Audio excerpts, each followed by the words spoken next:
India और England का दूसरे टेस्ट का मुकाबला समाप्त हो चुका है, जहां पे टीम इंडिया ने जीत तो हासिल कर ली है।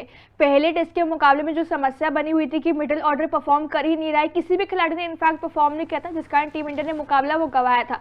लेकिन सेकंड टेस्ट में फाइनली परफॉर्मेंस हमें कुछ खिलाड़ियों की देखने को मिली। हालांकि टीम इंडिया के मिडिल ऑर्डर अभी भी कुछ खिलाड़ियों पर डिपेंडेंट नजर आया, जैसे कि पहली पारी में जायसवाल ने जो 200 रन बनाए, उस कारण टीम इंडिया को बड़ी लीड मिल पाई, क्योंकि उसके अलावा किसी और ने परफॉर्म नहीं किया था। दूसरी पारी में शुभमन गिल का प्रदर्शन हमें देखने को मिला, जो कि काफी लंबे समय से टेस्ट फॉर्मेट से यहाँ पे आउट ऑफ फॉर्म चल रहे थे।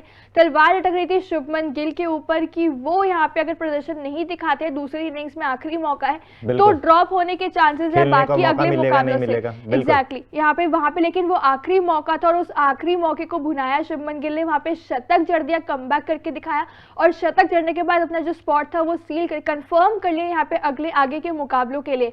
लेकिन जहां पे अब काफी लंबे समय के बाद, काफी ट्रोलिंग के बाद फाइनली जहां कमबैक करके दिखाया ही था, फिर से यहाँ पे अब खतरा है कि शुभमन गिल तीसरे टेस्ट के मुकाबले में खेलते नजर ना आए, क्योंकि चल रहे हैं इस समय शुभमन गिल इंजर्ड, और ऐसे माना जा रहा है कि इंजरी के चलते तीसरे मुकाबले से शुभमन गिल हो सकते हैं बाहर। बिल्कुल, जिस तरीके से उनका कमबैक हुआ, बहुत आलोचनाएं हो रही थी कि वो अच्छे फॉर्म में नहीं है, अच्छा परफॉर्मेंस नहीं कर रहे, उन्हें ड्रॉप कर देना चाहिए। लेकिन उनका जो कमबैक हुआ, बहुत अच्छा कमबैक हुआ, पर्सनली उनके लिए बहुत अच्छा था। जो उनकी पोजीशन है 3 नंबर वो फिक्स हो गई, और साथ ही साथ उनका जो वो स्कोर था सेंचुरी का, वो इंपॉर्टेंट था भारतीय टीम के लिए, क्योंकि अगर वो परफॉर्म नहीं करते तो शायद भारतीय टीम दूसरा मुकाबला इंग्लैंड के खिलाफ ना जीत पाती, क्योंकि जिस तरीके की भारतीय टीम ने बढ़त दी थी वो बहुत जरूरी थी और उसमें योगदान था शुभमन गिल का।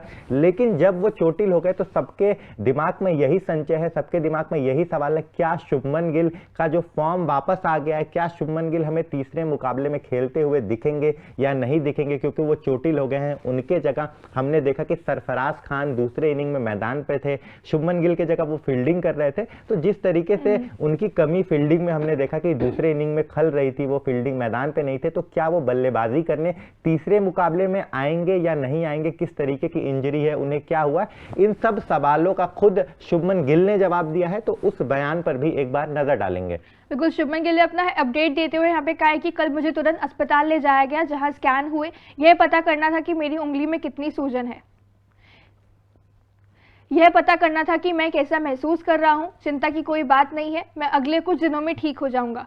ये अच्छी बात है शुभमन गिल ने जिस तरह का, ऑब्वियसली यहाँ पे जो कहीं ना कहीं उन्होंने बताया चिंता वाली बात की, वो अस्पताल उन्हें जाना पड़ा, स्कैन हुए, लेकिन ये अच्छी बात भी है कि उन्होंने लास्ट में जो कहा कि मैं जल्दी ठीक हो जाऊंगा। चिंता वाली बात, यानी मेजर इंजरी ऐसा नहीं हुई कि उन्हें मुकाबला मिस करने की जरूरत पड़ जाए। तो हो सकता है चांसेस कि अगले तीसरे मुकाबले में खेलते नजर आए, क्योंकि अभी काफी दिन है तीसरा मुकाबला शुरू होने में, और वो 15 तारीख से शुरू हो रहा है। तो ऐसे में हाई चांसेस आर देयर कि शुभमन हमें खेलते हुए नजर आएंगे। बिल्कुल, मुझे भी लग रहा है कि शुभमन गिल तीसरे मुकाबले में जरूर खेलेंगे, क्योंकि बहुत ज्यादा मेजर इंजरी नहीं है। वो खुद ही बता रहे हैं कि वो कुछ दिनों में ठीक हो जाएंगे, क्योंकि अगर शुभमन गिल भी अगर नहीं खेलेंगे तीसरे मुकाबले में तो बहुत बड़ी हानि होगी भारतीय टीम को। जिस तरीके से दो जो परफॉर्मिंग खिलाड़ी हैं, हम बात कर रहे हैं जडेजा की, केएल राहुल की, बहुत अच्छा परफॉर्मेंस किया था पहले मुकाबले में, लेकिन फिर इंजर्ड हो गए, रूल्ड आउट हो गए।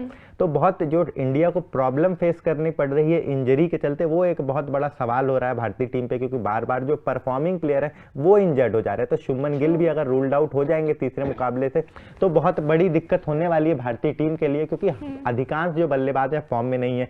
सिर्फ और सिर्फ जायसवाल का बल्ला चल रहा था, फिर शुभमन गिल ने कमबैक किया, जो खिलाड़ी फॉर्म में थे वो रूल्ड आउट हो गए थे। तो मुझे लगता है कि ये जो खिलाड़ी है, इनका तीसरे मुकाबले में शुभमन गिल का होना बहुत जरूरी है। और मुझे भी लगता है जिस तरीके का इनका बयान है, इससे मतलब ये जाहिर होता है कि मुझे भी लगता है कि तीसरे मुकाबले में ये खेलेंगे, क्योंकि अभी जो टाइम गैप भी है तीसरे मुकाबले में अभी ज्यादा है, तो तब तक मुझे लग रहा है रिकवर कर जाएंगे और वो खेलने भी आएंगे। बिल्कुल सही बात है। यहाँ पे अगर आपको एक बार दोबारा से बताया जाए कि शुभमन गिल को आखिर हुआ क्या था, तो जब दूसरे टेस्ट का मुकाबला चल रहा था तो पहली इनिंग में जब वो फील्डिंग कर रहे थे, तब उनके राइट हैंड की उंगली में जो कैच पकड़ते वक्त चोट लग गई थी, जिस कारण उन्हें मैदान से बाहर भी लेके जाया गया था। तो उन्होंने फील्डिंग के लिए वो आए भी नहीं थे तब उस टाइम पे, और जब बल्लेबाजी करने पे आया तब उन्होंने बताया था मुकाबला समाप्त होने के बाद कि वो पे ट्रीटमेंट कराने के बाद वहां पे जो मैदान में उतरे थे, और ट्रीटमेंट के साथ उन्होंने वहां पे सेंचुरी लगाई। तब भी उनकी उंगली में कहीं ना कहीं पेन होता, ऑब्वियसली बड़ी बात है।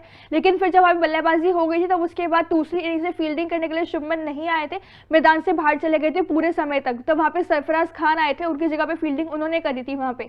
लेकिन अब वही क्वेश्चन था कि शुभमन वापस आएंगे या नहीं आएंगे। लेकिन अच्छी खबर है कि थर्ड टेस्ट में वो हमें खेलते हुए नजर जरूर आ सकते हैं। बिल्कुल, जिस तरीके से उन्होंने एक स्पोर्ट्स पर्सन का स्पिरिट दिखाया, एक कॉन्फिडेंस दिखाया कि चोटिल होने के बाद बल्लेबाजी की, और जो खिलाड़ी फॉर्म में नहीं था चोटिल होने के बाद एक बहुत बढ़िया कमबैक सेंचुरी लगाया और टीम के लिए एक बहुत बड़ा योगदान दिया। बाकी आपको क्या लगता है इस पूरे मामले में, कमेंट बॉक्स में बताइए। और आप ये भी बताइए क्या शुभमन गिल आपको क्या लगता है तीसरे मुकाबले में खेलेंगे, ये भी कमेंट बॉक्स में बताइए। और जाते जाते तूफान स्पोर्ट्स को लाइक, शेयर एंड सब्सक्राइब करिए।